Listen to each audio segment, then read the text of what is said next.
Ora, a fé é a certeza daquilo que esperamos e a prova das coisas que não vemos. Pois foi por meio dela que os antigos receberam bom testemunho. Pela fé entendemos que o universo foi formado pela palavra de Deus, de modo que aquilo que se vê não foi feito do que é visível. Pela fé, Abel ofereceu a Deus um sacrifício superior ao de Caim. Pela fé ele foi reconhecido como justo quando Deus aprovou as suas ofertas. Embora esteja morto, por meio da fé ainda fala. Pela fé Enoque foi arrebatado de modo que não experimentou a morte. E já não foi encontrado, porque Deus o havia arrebatado, pois antes de ser arrebatado recebeu testemunho de que tinha agradado a Deus. Sem fé é impossível agradar a Deus, pois quem dele se aproxima precisa crer que ele existe e que recompensa aqueles que o buscam.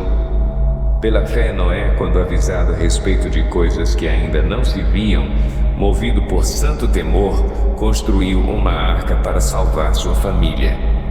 Por meio da fé, ele condenou o mundo e tornou-se herdeiro da justiça que é segundo a fé. Pela fé, Abraão, quando chamado, obedeceu e dirigiu-se a um lugar que mais tarde receberia como herança, embora não soubesse para onde estava indo. Pela fé peregrinou na terra prometida como se estivesse em terra estranha. Viveu em tendas, bem como Isaque e Jacó, co-herdeiros da mesma promessa. Pois ele esperava a cidade que tem alicerces, cujo arquiteto e edificador é Deus. Pela fé, Abraão e também a própria Sara, apesar de estéril e avançada em idade, recebeu poder para gerar um filho, porque considerou fiel aquele que lhe havia feito a promessa. Assim, daquele homem já sem vitalidade, originaram-se descendentes tão numerosos como as estrelas do céu e tão incontáveis como a areia da praia do mar. Todos estes viveram pela fé e morreram sem receber o que tinha sido prometido. Viram-no de longe e de longe o saudaram, reconhecendo que eram estrangeiros e peregrinos na terra. Os que assim falam mostram que estão buscando uma pátria. Se estivessem pensando naquela de onde saíram, teriam oportunidade de voltar. Em vez disso, esperavam eles uma pátria melhor, isto é, a pátria celestial. Por essa razão, Deus não se envergonha de ser chamado o Deus deles, e lhes preparou uma cidade. Pela fé, Abraão, quando Deus o pôs à prova, ofereceu Isaque como sacrifício. Aquele que havia recebido as promessas estava pronto a sacrificar o seu único filho.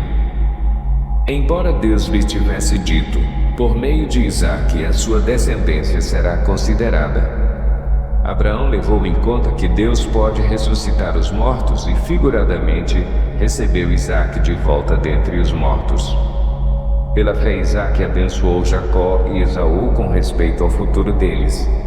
Pela fé, Jacó, à beira da morte, abençoou cada um dos filhos de José e adorou a Deus, apoiado na extremidade do seu bordão. Pela fé, José, no fim da vida, fez menção do êxodo dos israelitas do Egito e deu instruções acerca dos seus próprios ossos. Pela fé, Moisés, recém-nascido, foi escondido durante 3 meses por seus pais, pois estes viram que ele não era uma criança comum e não temeram o decreto do rei. Pela fé, Moisés, já adulto, recusou ser chamado filho da filha de Faraó, preferindo ser maltratado como o povo de Deus a desfrutar os prazeres do pecado durante algum tempo. Por amor de Cristo, considerou sua desonra uma riqueza maior do que os tesouros do Egito, porque contemplava a sua recompensa. Pela fé saiu do Egito, não temendo a ira do rei, e perseverou porque via aquele que é invisível.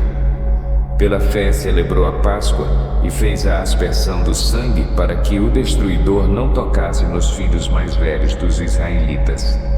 Pela fé, o povo atravessou o Mar Vermelho como em terra seca, mas quando os egípcios tentaram fazê-lo, morreram afogados. Pela fé caíram os muros de Jericó depois de serem rodeados durante 7 dias. Pela fé, a prostituta Raabe, por ter acolhido os espiões, não foi morta com os que haviam sido desobedientes. Que mais direi? Não tenho tempo para falar de Gideão, Baraque, Sansão, Jefté, Davi, Samuel e os profetas, os quais, pela fé, conquistaram reinos, praticaram a justiça, alcançaram o cumprimento de promessas, fecharam a boca de leões, apagaram o poder do fogo e escaparam do fio da espada. Da fraqueza tiraram força, tornaram-se poderosos na batalha e puseram em fuga exércitos estrangeiros. Houve mulheres que, pela ressurreição, tiveram de volta os seus mortos. Uns foram torturados e recusaram ser libertados para poderem alcançar uma ressurreição superior. Outros enfrentaram zombaria e açoites. Outros ainda foram acorrentados e colocados na prisão, apedrejados, cerrados ao meio, postos à prova, mortos ao fio da espada. Andaram errantes, vestidos de pele de ovelhas e de cabras, necessitados, afligidos e maltratados. O mundo não era digno deles. Vagaram pelos desertos e montes, pelas cavernas e grutas. Todos estes receberam bom testemunho por meio da fé. No entanto, nenhum deles recebeu o que havia sido prometido. Deus havia planejado algo melhor para nós, para que conosco fossem eles aperfeiçoados.